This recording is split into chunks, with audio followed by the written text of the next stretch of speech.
ನಮಗೆ ವಾತಾವರಣದಲ್ಲಿ ಇರುವ ಓಝೋನ್ ಪದರ ಏನಿದೆ ಇದು ತುಂಬ ಹಾನಿ ಆಗ್ತಾ ಇದೆ. ಈ ಓಝೋನ್ ಪದರ ಹಾನಿ ಆಗ್ತಾ ಇರೋದ್ರಿಂದ ಅಲ್ಟ್ರಾವೈಲೆಟ್ ರೇಸ್ ಅಥವಾ ಇನ್ಫ್ರಾರೆಡ್ ರೇಸ್ಗಳು ನೇರವಾಗಿ ಭೂಮಿಯನ್ನು ತಲುಪ್ತಾ ಇದೆ. ಇದು ಕೂಡ ಈ ವಾತಾವರಣದ ಉಷ್ಣಾಂಶದ ಏರಿಕೆಗೆ ಪ್ರಮುಖ ಕಾರಣ ಆಗ್ತದೆ. ಈಗ ಒಂದಷ್ಟು ಮುಂಜಾಗ್ರತಾ ಕ್ರಮಗಳನ್ನು ನಾವು ಏನು ಮಾಡ್ಬೋದು ಅಂತ ತಿಳ್ಕೊಳ್ಳೋ ಪ್ರಯತ್ನವನ್ನು ನಾವೀಗ ಮಾಡೋಣ. ಮೊದಲನೇದಾಗಿ ನಾವು ಈ ಅತಿಯಾದ ಉಷ್ಣಾಂಶವನ್ನು ತಡೆಗಟ್ಟೋದಕ್ಕೋಸ್ಕರ ಹಾಗೂ ಸಾಮಾನ್ಯ ಬೆಳಿಗ್ಗೆ 11ರಿಂದ 3 ಗಂಟೆಯವರೆಗೆ ಸಾಧ್ಯವಾದಷ್ಟು ಮಟ್ಟಿಗೆ ಬಿಸಿಲಿನ ಜಳಕ್ಕೆ ನೇರವಾಗಿ ಮೈಯನ್ನು ಒಡ್ಡುವುದನ್ನು ನಾವು ತಡೆಗಟ್ಟಬೇಕಾಗುತ್ತೆ. ತೀರಾ ಹೊರಗೆ ಹೋಗೋ ಸಂದರ್ಭ ಎಲ್ಲರೂ ಕೆಲಸಕ್ಕೆ ಹೋಗೋ ಸಾಧ್ಯತೆ ಇರೋದರಿಂದ ಏನು ಮಾಡಬೇಕು, ಅದು ತಿಳಿಯಾದ ಬಟ್ಟೆ, ಹತ್ತಿ ಬಟ್ಟೆಗಳನ್ನು ಧರಿಸುವಂಥದ್ದು. ಸಾಮಾನ್ಯವಾಗಿ ಲೂಸ್ ಆಗಿರೋ ಬಟ್ಟೆಗಳನ್ನು ಲೂಸ್ ಫಿಟ್ಟಿಂಗ್ ಹಾಕೋಬೇಕು. ಟೈಟಾಗಿ ಹಾಕೋದ್ರಿಂದ ಉಷ್ಣಾಂಶ ಜಾಸ್ತಿ ಆಗುವ ಸಾಧ್ಯತೆ ಇರುತ್ತೆ. ಕಡುಗಪ್ಪು ಬಣ್ಣದ ಅಥವಾ ಗಾಢ ಬಣ್ಣದ ಬಟ್ಟೆಗಳನ್ನು ಧರಿಸೋದ್ರಿಂದ ಉಷ್ಣಾಂಶವನ್ನು ಹೀರ್ಕೊಳ್ಳೋದ್ರಿಂದ ಅದರಿಂದಲೂ ಕೂಡ ದೇಹಕ್ಕೆ ಒಂದಷ್ಟು ವ್ಯತಿರಿಕ್ತ ಪರಿಣಾಮಗಳು ಆಗುವಂಥದ್ದು. ಇದ್ರ ಜೊತೆಗೆ ಹೊರಗಡೆ ಹೋಗುವಾಗ ಛತ್ರಿಗಳನ್ನು ಇಟ್ಕೊಳ್ಬೇಕು. ಬಿಸಿಲಿಗೆ ಛತ್ರಿಯನ್ನು ಇಟ್ಕೊಳ್ಳೋದ್ರಿಂದ ಬಿಸಿಲನ್ನು ನಾವು ತಡೆಗಟ್ಟಬಹುದು. ಶುದ್ಧವಾದ ಕುಡಿಯೋ ನೀರನ್ನು ನಾವು ಇಟ್ಕೊಳ್ಬೇಕು. ವಿಶೇಷವಾಗಿ ಮಕ್ಕಳಿಗೆ ಮತ್ತು ಆಸಕ್ತರಿಗೆ, ವೃದ್ಧರಿಗೆ ಜೊತೆಯಲ್ಲಿ ಸದಾ ಶುದ್ಧವಾದ ಕುಡಿಯೋ ನೀರನ್ನು ಇಟ್ಕೊಳ್ಬೇಕು. ಅವರು ಚಪ್ಪಲಿಯನ್ನು ಹಾಕೊಳ್ಳೋವಂಥದ್ದು ಕೇಳಬೇಕು. ಛತ್ರಿಯನ್ನು ಬಳಸ್ಬೋದು ಹಾಗೂ ಟೋಪಿಗಳನ್ನು ಬಳಸ್ಬೋದು.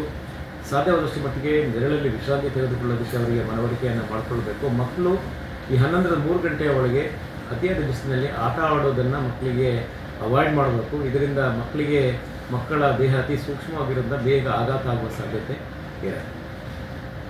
ಈಗ ಪಾನೀಯಗಳನ್ನು ಬಳಸಬೇಕು. ವಿಶೇಷವಾಗಿ ಹಣ್ಣಿನ ರಸಗಳು, ಅದು ನಿಂಬೆ ಇರ್ಬೋದು ಅಥವಾ ಇತರ ಯಾವುದೇ ಹಣ್ಣಿನ ರಸಗಳನ್ನು ನಾವು ಬಳಸ್ಬೋದು. ಎಳನೀರು ಕುಡಿಬೋದು, ಮಜ್ಜಿಗೆ ಅಥವಾ ಪಾನಕವನ್ನು ನಾವು ಮಾಡಿ ಕುಡಿಬೋದು. ಅಥವಾ ಏನೂ ಇಲ್ಲ ಅಂತಂದರೆ ಶುದ್ಧವಾದ ನೀರಿನಲ್ಲಿ ಸ್ವಲ್ಪ ಸಕ್ಕರೆ, ಒಂದು ಅರ್ಧ ಚಮಚ ಸಕ್ಕರೆ, ಒಂದು ಅರ್ಧ ಚಿಟಿಕೆ ಅಥವಾ ಒಂದು ಚಿಟಿಕೆ ಉಪ್ಪನ್ನು ಹಾಕಿದ್ರೆ ಅದು ORS ಆಗುತ್ತೆ. ಅದನ್ನು ಕೂಡ ನಾವು ಬಳಸ್ಬೋದು. ಈ ORS ಆಗುತ್ತೆ. ಇದರಿಂದ ನಮಗೆ ಆರೋಗ್ಯದಲ್ಲಿ ಭಾಳ ಸಹಕಾರಿಯಾಗುವ ಸಾಧ್ಯತೆ ಇದೆ. ಇದರ ಜೊತೆಗೆ ನಾವು ಮಾರುಕಟ್ಟೆಯಲ್ಲಿ ದೊರೆಯುವ ಯಾವುದೇ ಕಾರ್ಬೋನೇಟೆಡ್ ಡ್ರಿಂಕ್ಸ್ ಅಂತ ಏನು ಹೇಳ್ತೀವಿ, ಪ್ರೀ ಪ್ಯಾಕೇಜ್ಡ್ ಜ್ಯೂಸ್ ಅಂತ ಏನು ಹೇಳ್ತಾರೆ, ನಾನು ಇದು ಯಾವುದೇ ಬ್ರ್ಯಾಂಡ್ ಹೇಳಲ್ಲ, ಅದನ್ನು ಬಳಸದೇ ಇರೋದು ಒಳ್ಳೆಯದು. ಯಾಕೆಂದರೆ ಇದು ಕಾರ್ಬೋನೇಟೆಡ್ ಡ್ರಿಂಕ್ಸ್ ಆಗಿರೋದ್ರಿಂದ ಆರೋಗ್ಯದ ಮೇಲೆ ತೀವ್ರ ವ್ಯತಿರಿಕ್ತ ಪರಿಣಾಮ ಆಗುತ್ತೆ, ತೀವ್ರ ನಿರ್ಜಲೀಕರಣ ಆಗುತ್ತೆ.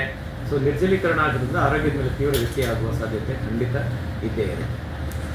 ಇದರ ಜೊತೆಗೆ ನಾವು ತಾಪಮಾನ ಆಗ್ತಾ ಇರೋದ್ರಿಂದ ಅತಿಯಾದ ತಾಪಮಾನ ಆಗುವ ಸಂಬಂಧ ಏನೇನು ಆರೋಗ್ಯ ಸಮಸ್ಯೆಗಳು ಎದುರಾಗ್ಬೋದು ಹಾಗೂ ಸಾರ್ವಜನಿಕರು ಯಾವ ರೀತಿ ಕೆಲವೊಂದು ಮುನ್ನೆಚ್ಚರಿಕೆ ಮುಂದೆಚ್ಚರಿಕಾ ಕ್ರಮಗಳನ್ನು ಕೈಗೊಳ್ಬೋದು ಅಂತೇಳಿ ಎಲ್ಲ ಜನಸಾಮಾನ್ಯರಿಗೆ ತಿಳುವಳಿಕೆ ಅಥವಾ ಮಾಹಿತಿಯನ್ನು ನೀಡೋದಕ್ಕೋಸ್ಕರ ನಾವು ಈ ದಿವಸ ಇಲ್ಲಿ ನಮ್ಮ ಎಲ್ಲ ಮಾಧ್ಯಮ ಸ್ನೇಹಿತರನ್ನು ಕರೆದು ಸೇರಿಸಿದ್ದೀವಿ.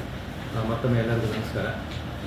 ಕಳೆದ 2 ದಿವಸಗಳಿಂದ ನಮ್ಮ ಜಿಲ್ಲೆಯ ತಾಪಮಾನ 40 ಡಿಗ್ರಿ ಆಸ್ಪಾಸ್ನಲ್ಲಿ ಬರ್ತಾ ಇದೆ.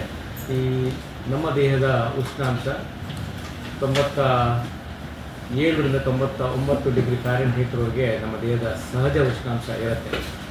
99ಕ್ಕಿಂತ ಹೆಚ್ಚು ಹೋದಲ್ಲಿ ಸಾಮಾನ್ಯವಾಗಿ ದೇಹದ ಅಂಗಾಂಶಗಳು, ಜೀವಕೋಶಗಳು ತಮ್ಮ ದೈನಂದಿನ ಯಥಾ ಕಾರ್ಯವನ್ನು ನಿರ್ವಹಿಸಲು ಕಷ್ಟ ಆಗುತ್ತೆ ಹಾಗೂ ಆರೋಗ್ಯದಲ್ಲಿ ತೀವ್ರ ವ್ಯತ್ಯಯ ಆಗುವ ಸಾಧ್ಯತೆ ಹೆಚ್ಚಾಗಿದೆ.